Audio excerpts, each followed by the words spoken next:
Welcome back. Karkala ತಾಲೂಕಿನ ಮುಂಡ್ಕೂರು ಜಾತ್ರೆಯಲ್ಲಿ ಸಿಡಿಮದ್ದು ಸಿಡಿದು ಅವಘಡ ಸಂಭವಿಸಿದೆ. ಜಾತ್ರೆಯಲ್ಲಿ ರಾಕೆಟ್ ಮೇಲೆ ಸಿಡಿಯದೆ ಜನರ ನಡುವೆನೇ ಬ್ಲಾಸ್ಟ್ ಆಗಿಬಿಟ್ಟಿದೆ.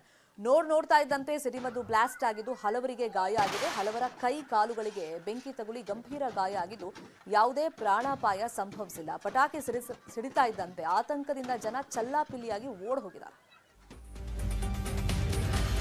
ಶಿವಮೊಗ್ಗದಲ್ಲಿ ಹರ್ಷ ಹಿಂದೂ ಪುಣ್ಯತಿಥಿ ಹಿನ್ನೆಲೆಯಲ್ಲಿ ವಿಶ್ವ ಹಿಂದೂ ಪರಿಷತ್ ಹಾಗೆಯೇ ಬಜರಂಗ ದಳ ವತಿಯಿಂದ ಪಂಜಿನ ಮೆರವಣಿಗೆಯನ್ನು ನಡೆಸಲಾಯಿತು. ನಗರದ ರಾಮಣ್ಣ ಶ್ರೇಷ್ಠಿ ಪಾರ್ಕ್ನಿಂದ ಶಿವಪ್ಪ ನಾಯಕನ ವೃತ್ತದವರೆಗೆ ಪಂಜಿನ ಮೆರವಣಿಗೆ ನಡೆಯಿತು. ಪಂಜಿನ ಮೆರವಣಿಗೆ ಹಿನ್ನೆಲೆಯಲ್ಲಿ ಗಾಂಧಿ ಬಜಾರ್ನಲ್ಲಿ ಪೊಲೀಸ್ ಬಿಗಿ ಬಂದೋಬಸ್ತ್ ಕೈಗೊಳ್ಳಲಾಗಿತ್ತು. ಮೆರವಣಿಗೆಯಲ್ಲಿ ನೂರಾರು ಕಾರ್ಯಕರ್ತರು ಪಾಲ್ಗೊಂಡು 1 ನಿಮಿಷ ಮೌನಾಚರಣೆಯನ್ನ ಮಾಡಿದರು. ಜೊತೆಗೆ ನಗರದ ಎಲ್ಲ ಕಡೆ ಪೊಲೀಸರು ಕಟ್ಟೆಚ್ಚರವನ್ನ ವಹಿಸಿದರು.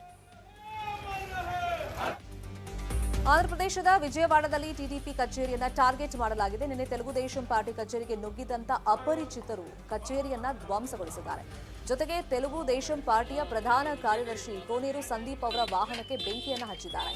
ಆಡಳಿತಾರೂಢ ವೈಎಸ್ಆರ್ಸಿಪಿ ಶಾಸಕ ವಲ್ಲಭನೇನಿ ವಂಶಿ ಬೆಂಬಲಿಗರ ವಿರುದ್ಧ ಕಚೇರಿ ಧ್ವಂಸ ಮಾಡಿದಂತ ಆರೋಪ ಕೇಳಿಬಂದಿದೆ.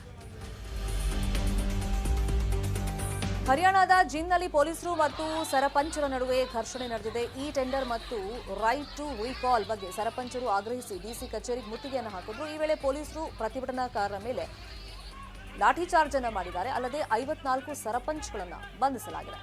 ಇನ್ನು ಘರ್ಷಣೆಯಲ್ಲಿ ಹಲವು ಪೊಲೀಸರಿಗೆ ಗಾಯ ಆಗಿದೆ. ಜಿನ್ನ ನೆಹರು ಪಾರ್ಕ್ನಲ್ಲಿ ಈ ಟೆಂಡರ್ ವಿರೋಧಿಸಿ ಪ್ರತಿಭಟನೆಯನ್ನ ಮಾಡಲಾಗ್ತಾ ಇತ್ತು. ಟರ್ಕಿ ಮತ್ತು ಸಿರಿಯಾದಲ್ಲಿ ತೀವ್ರ ಭೂಕಂಪನಕ್ಕೆ ಈಗಾಗಲೇ ಮೃತರ ಸಂಖ್ಯೆ 45,000ಕ್ಕೆ ಏರಿಕೆಯಾಗಿದೆ. ಲಕ್ಷಾಂತರ ಮನೆಗಳು ಧರೆಗೆ ಉರುಳಿ ಜನರು ಬೀದಿಗೆ ಬಂದಿದ್ದಾರೆ. ಈ ನಡುವೆ ಮತ್ತೆ ಭಾರೀ ಭೂಕಂಪನ ಸಂಭವಿಸಿದೆ. ರಿಕ್ಟರ್ ಮಾಪಕದಲ್ಲಿ 6.4ರಷ್ಟು ತೀವ್ರತೆ ದಾಖಲಾಗಿದೆ. ಭೂಕಂಪನದಿಂದ 3 ಜನ ಸಾವನ್ನಪ್ಪಿದ್ದು 213 ಮಂದಿಗೆ ಗಾಯಗಳಾಗಿದೆ. ಹಲವು ಕಟ್ಟಡಗಳು ಧರೆಗೆ ಉರುಳಿವೆ. ಈ ಹಿಂದೆ ಭೂಕಂಪ ಸಂತ್ರಸ್ತರಿಗೆ ನೆರವಾಗುವುದಕ್ಕೆ ವಿವಿಧ ದೇಶಗಳಿಂದ ಆಗಮಿಸಿದ್ದ ರಕ್ಷಣಾ ತಂಡಗಳು ತಮ್ಮ ದೇಶಕ್ಕೆ ಮರಳಿದ ಬೆನ್ನಲ್ಲೇ ಮತ್ತೆ ಈ ಅವಘಡ ಸಂಭವಿಸಿದೆ. ಮುಂಬೈನ ಚೆಂಬೂರ್ನಲ್ಲಿ ನಡೆದಂತ ಸಂಗೀತ ಕಾರ್ಯಕ್ರಮವೊಂದರಲ್ಲಿ ಗಾಯಕ ಸೋನು ನಿಗಮ್ ಮತ್ತು ಅವರ ತಂಡದ ಮೇಲೆ ಹಲ್ಲೆಯನ್ನ ಮಾಡಲಾಗಿದೆ.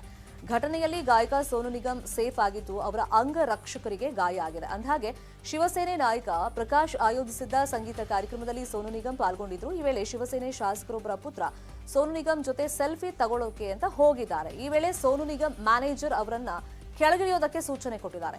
ಈ ವೇಳೆ ಮಾತಿಗೆ ಮಾತು ಬೆಳೆದು ಸೋನು ನಿಗಮ್ ಹಾಗೂ ಅಂಗರಕ್ಷಕರ ಮೇಲೆ ಹಲ್ಲೆಯನ್ನ ಮಾಡಲಾಗಿದೆ. ಈ ಬಗ್ಗೆ ಚೆಂಬೂರ್ ಠಾಣೆಯಲ್ಲಿ ಸೋನು ನಿಗಮ್ ಹೇಳಿಕೆಯನ್ನ ದಾಖಲಿಸಿದ್ದಾರೆ. 2023ರ ಐಸಿಸಿ ಮಹಿಳಾ ಟಿ20 ವಿಶ್ವಕಪ್ನ ಸೆಮಿಫೈನಲ್ಗೆ ಭಾರತ ಪ್ರವೇಶಿಸಿದೆ.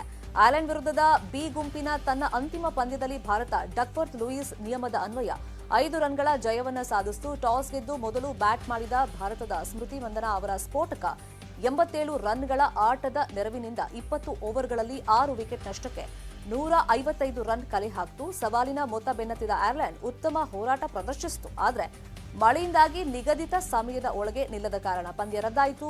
5 ರನ್ಗಳಿಂದ ಹಿಂದಿದ್ದ ಕಾರಣ ಗೆಲುವು ಭಾರತಕ್ಕೆ ಒಲಿಯಿತು. ಇದರೊಂದಿಗೆ ಹರ್ಮನ್ಪ್ರೀತ್ ಪಡೆ ಸೆಮೀಸ್ಗೆ ಮುನ್ನಡೆಯಿತು.